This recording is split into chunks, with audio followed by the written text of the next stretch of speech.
दोस्तों, रामचरितमानस को लेकर जो विवाद है वो थमने का नाम नहीं ले रहा है। आप आए दिनों देख रहे होंगे, कोई ना कोई खबर आपको किसी न किसी शहर से देखने को मिल जा रहा होगा कि ऐसा-ऐसा कुछ लोग बात कह दे रहे हैं कि रामचरितमानस पर जो विवाद है वो थमने का नाम नहीं ले रहा है। और रामचरितमानस पे विवाद को लेकर सबसे जो बड़ी बात ये है कि अब लोग सवाल कर रहे हैं। ये वो लोग हैं जो गाँव में रहने वाले हैं। पहले ये लोग सवाल करने से बचते थे। इनको लोग बहला-फुसलाकर सवाल करने से रोक लेते थे। लेकिन अब इनके ज़हन में भी सवाल है, और सवाल है तो ये सवाल पूछ भी रहे हैं। पहले ये सब सवाल इंटेलेक्चुअल पर्सन के मन में रहता था कि आखिर ऐसा कास्ट सोसाइटी वाला क्यों बनाया गया, जिसमें जाति प्रथा हो, भेदभाव हो, ऊंच-नीच हो, ऐसा क्यों बनाया गया, ये इंटेलेक्चुअल पर्सन सोचा करते थे। लेकिन अब आज के समय में आप देखेंगे कि गाँव का व्यक्ति भी ये बात सोच रहा है।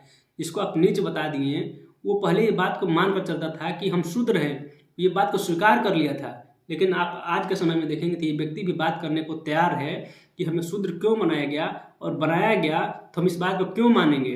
अगर तुलसीदास ये बात लिखते हैं कि ढोल गंवार शूद्र पशु नारी, ये सब ताड़न के अधिकारी, तो इस बात को हम क्यों मानेंगे और तुलसीदास का हम विरोध क्यों नहीं करेंगे, ये लोग कह रहे हैं। अब किसी भी शहर में जाइए, आप रिव्यू लीजिए, लोगों से बात करिए, तो कुछ लोग इसका समर्थन में खड़े हैं। तो जो लोग इसके समर्थन में खड़े हैं तो उनको जातिगत आधार पर कुछ ना कुछ बेनिफिट मिल रहा है। मतलब ये है कि जिनको जातिगत आधार पर श्रेष्ठता प्रदान की गई है, वो अपना श्रेष्ठता क्यों छोड़ना चाहेंगे। ये तो आपको छीनना पड़ेगा, क्योंकि अब कोई नीच रहेगा तभी तो कोई ऊंच रहेगा। तो आपको नीच बनाकर ऊंच रहने का जो लाभ है उठाना चाहते हैं। और हम लोगों का मन में जो सवाल है, आम लोगों के मन में जो सवाल है, ये है कि हमको नीच तुम बनाने वाले होते कौन हो। जब तुम्हारा ग्रंथ में ये बात लिखा गया है तो तुम्हारा ग्रंथ को हम क्यों मानेंगे। तुलसीदास ये बात लिखते हैं तो उनका विरोध हम क्यों नहीं करेंगे। ये सवाल जो है लोग का सवाल है। और आप ये बात भली भांति समझते हैं कि जो चीज़ लोग समर्थन करने लगे जिस मुद्दा को, उसमें राजनीति होना तय है। और दूसरा चीज़ आप ये देखेंगे कि जो भी बहुजन का नेता है, अब वो खुलकर सामने आ रहे हैं, बात कह रहे हैं, क्योंकि उनको ये विश्वास हो चुका है कि लोग जाग गए हैं और नेता भी बात करने के लिए तैयार है।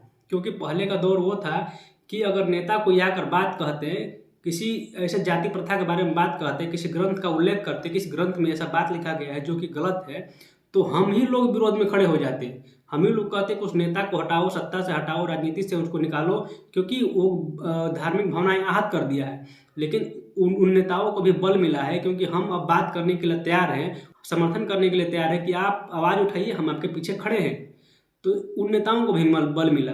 आप देखेंगे कि तेजस्वी यादव एक जगदेव प्रसाद की सभा में जाते हैं और कहते हैं, वहाँ से वो बात दोहराते हैं जो जगदेव प्रसाद ने बहुत सालों पहले दोहराया था। कहा था कि 100 में 90 शोषित है, शोषितों ने ललकारा है, और धन धरती और राजपाट में 90 भाग हमारा है। ये बात जो है तेजस्वी यादव कहते हैं। ये जगदेव प्रसाद का वाक्य है, लेकिन कहते हैं तेजस्वी यादव कहते हैं, वहीं पर जाकर उन्हीं की सभा में कहते हैं।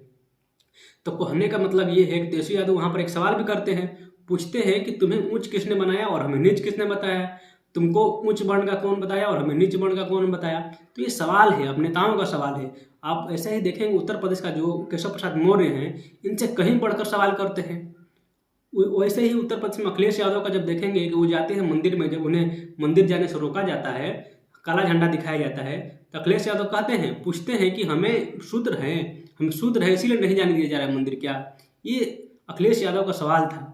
और अखिलेश यादव के साथ ऐसा पहले भी घटना घट चुका था। जब अखिलेश यादव मुख्यमंत्री पद से हार जाते हैं, चुनाव नहीं जीत पाते हैं, योगी आदित्यनाथ चुनाव जीतकर जब आते हैं, तो योगी आदित्यनाथ उनका घर को गंगा जल से शुद्ध करवाते।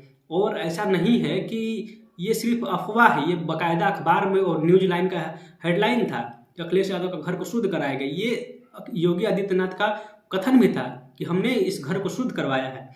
तो उस समय भी अखिलेश यादव ये सवाल किए थे कि हम शुद्ध रहे इसलिए हमारे घर को शुद्ध कराया जा रहा है। तो ये कहीं ना कहीं प्रतीकात्मक रूप से आपका भावनाओं का आहत हमेशा किया जाता रहा है। आप ऐसे अब तमाम नेताओं का नाम गिन सकते हैं कि जो इस मुद्दे पर खुलकर बात करने के लिए तैयार हैं। तो कहने का मतलब ये है कि जब नेता भी तैयार है, लोग भी तैयार हैं, और जो लोग तैयार नहीं है आप भी तैयार हो जाइए, क्योंकि ऐसे ही ग्रंथों के माध्यम से ऐसे ही लोग आपको नीच और शोषित बनाने का प्रयास निरंतर किए हैं। मनुस्मृति का आप उदाहरण ले लीजिए। मनुस्मृति में ऐसा ऐसा बात लिखा है कि आप उसको अगर अपनी रियल लाइफ में उतारना चाहेंगे तो आप उसी दौर में चल जाएंगे जिस दौर में हमारे दादा परदादा रहा करते थे। अगर बाबा साहब अम्बेडकर संविधान नहीं लिखे होते तो हम किस दौर में जी रहे होते, आप इसका कल्पना कर सकते हैं। ऐसा तमाम आप ग्रंथ में देखेंगे, जो भी ग्रंथ है इनको सर्वश्रेष्ठ बताने का पूरा प्रयास किया गया है और आपको नीच बताने का प्रयास किया गया है। आप एक दोहा तुलसीदास को देखिए कि विप्र पूजहि सकल गुणहीना तजिए शूद्र ज्ञान पर बिना, गुण ज्ञान पर बिना। मतलब ये है कि पंडित कितना भी हो, गुणहीन हो, वो पूजनीय रहेगा, और आप कितना भी प्रकांड विद्वान क्यों नहीं हो, पूजनीय नहीं होंगे। तो ये एक सोची समझी रणनीति थी, और ये रणनीति का जो भांडा अब है फूटने लगा है, क्योंकि लोग पढ़ने लगे हैं। तो आप जानेंगे, पढ़ेंगे, समझेंगे तो आप सवाल करेंगे। इसीलिए आपके पढ़ाई पर भी अब हमला है। तो आप ये बात को समझिए और सवाल करिए। सवाल करना ही ऐसे पाखंडों से आपका मुक्ति का रास्ता है।